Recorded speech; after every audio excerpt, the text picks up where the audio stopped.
get this show on the road. I do believe we have a disconnect here, so we might Tedemaru, have maybe? to. Yeah. Yeah, I think. Tedemaru. Yeah, Tedemaru. Yeah. Yep, I think Tedemaru did not disconnect here, so we will have to remake this set. Or maybe not, actually. I don't know. Well, actually, maybe he just came in time. Oh. Yeah. Just it looks like it, apparently. I guess so, yeah. I guess we are just going to keep going here. He did look like he reconnected. I just hope none of the players just, like, quit the game, you know, prematurely. So, yes, I believe we are just going to continue playing here. And, of course, yeah, efficiency as the blue team. They started down south. The Tribu Sugbo starting to the north.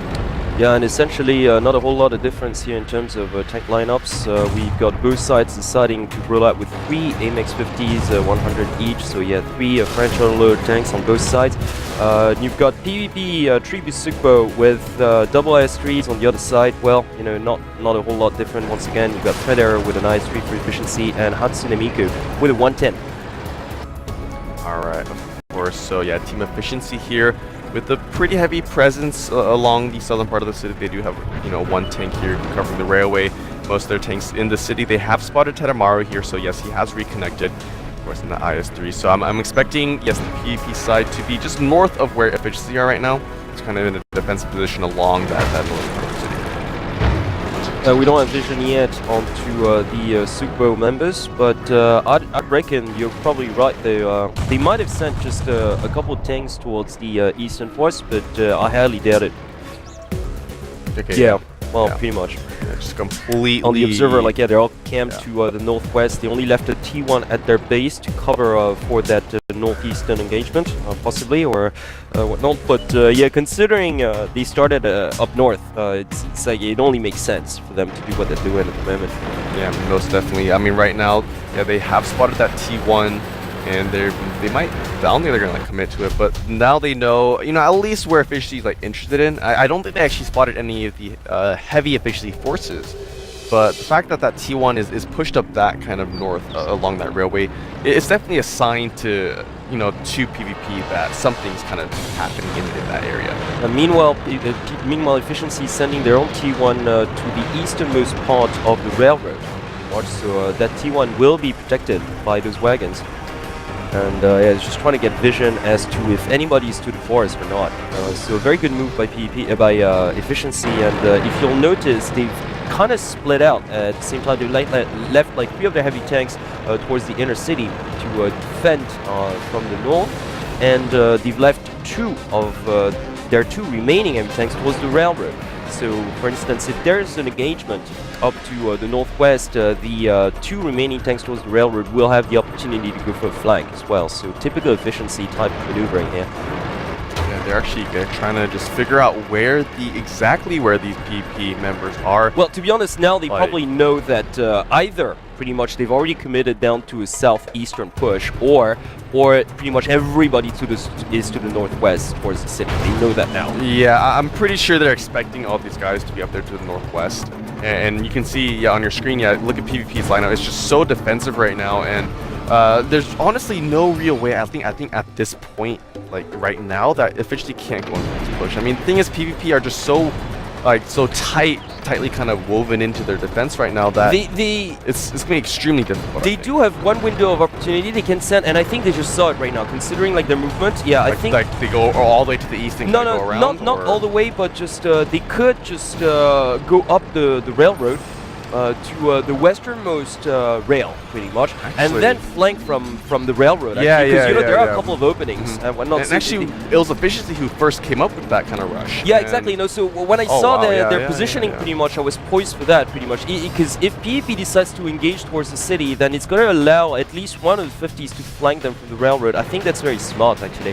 Actually, now that KU has been spotted, and now that they already knew where Tedemaru was. But now they pretty much know that everybody's to the northwest. Yeah, the thing is, I mean, because of KU's position, it's going to be hard for them to actually cut through that middle part of the railway, because the second they, come out of cover, they'll get shot. Yeah, the AMX-50s, I mean, because they have 3 of those AMX-50s. So, I mean, that's a lot of damage that they'll be running into. And both teams right now, because of the triple AMX-50 setup, it's like whoever goes out first is going to be at a huge disadvantage because the aim-50s on the defending team will just be able to fire pretty much free shots. Well, efficiency on the move right now, and I still give them the slight edge just because they got so much more information on what's going on. Yeah, that's true. That's true. And the thing is, they do have multiple options to flank, pretty much. So especially that lone, it's all gonna, once again, like you said, I think it's all gonna depend on how those French tanks like perform on either side. 3 each, I do remind you, but at the same time, yeah, the T1 like all the way to the northeast has complete free reign, so he's just gonna stay hidden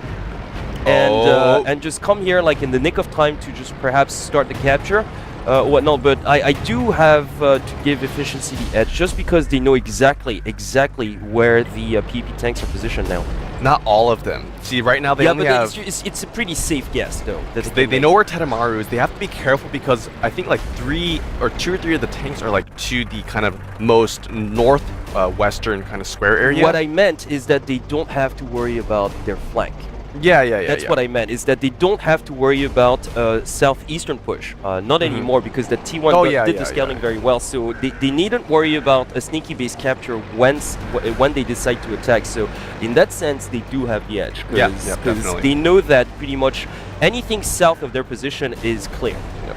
And that's why they're slowly pushing up north, because they've realized this now. Yep, I mean, they literally have control of over 75% of the map right now, and it's only a matter of time before there's just no more map, more of the map that they can have control of, and they just have to go for the engagement. Well, exactly. That's why they're creeping up north more and more, and sooner or later they will have an overrunning positioning compared to their opponents. So they'll have more options. So that's why I'm giving them a slight edge. Now, of course, they have to be careful about this, but for instance, right now, they don't know this as of yet, like 200%, but 2 of the MX-50s could go up the railroad and flank.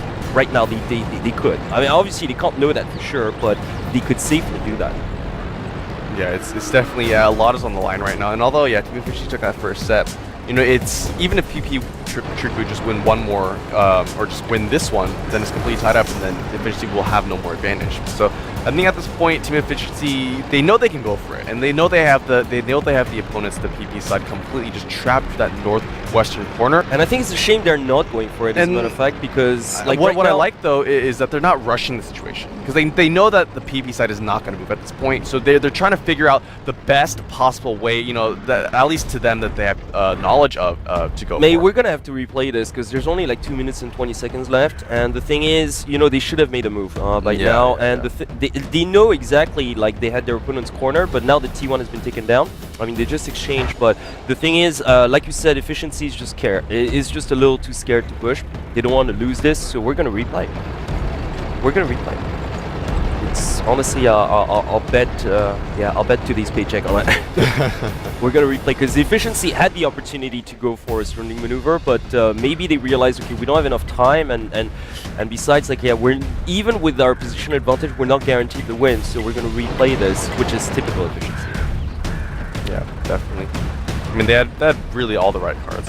Yeah, I know, and the thing is, they waited just a little too long to just make up their mind, and now obviously with only 1:30 down, like, even if they do have the position advantage, they, the first trade might go down on their side, so it's not a risk that they will be willing to take. And needless to say, when it comes to Tribu Sugbo, because they're like trending down the score line, they're not going to attempt anything at this point. I mean, if they're smart. So it will be a fight, most definitely. Yeah, as soon as I saw just the Efficiency side just slightly relinquishing the northern position, I was like, okay, they just want to play this wrong. Yeah, literally no shots have been like fired. At least none at all. Tier 8s. Yeah. Not at all. Efficiency did have the opportunity to go for it, though. They just didn't take it. I mean, I understand, So do I. Well, why they didn't want to, but... So do I, but, like, the problem is that they might not get this chance again. Yeah. They really just had a clear, not opening, but at least, like, PP are going for this. PP are going for this. They're just, I don't reckon so. With like only 30 seconds left, they're just They're going for the last second maneuver here. Oh yeah, they're going in. T1 falling here, which is kind of silly. To be honest with you. Only 20 seconds, so I don't know if we're actually going to see enough points to be determined to figure out a winner, but they are going to go for the engagement. We won't. Poker T took a lot of damage right now. If one of these tanks go down, this could end. I don't reckon. Oh my God, Polar T, in a lot of danger right now. 5 seconds here. Oh, efficiency losing a big tank. Can they retaliate? Top Excel. Yeah. Oh.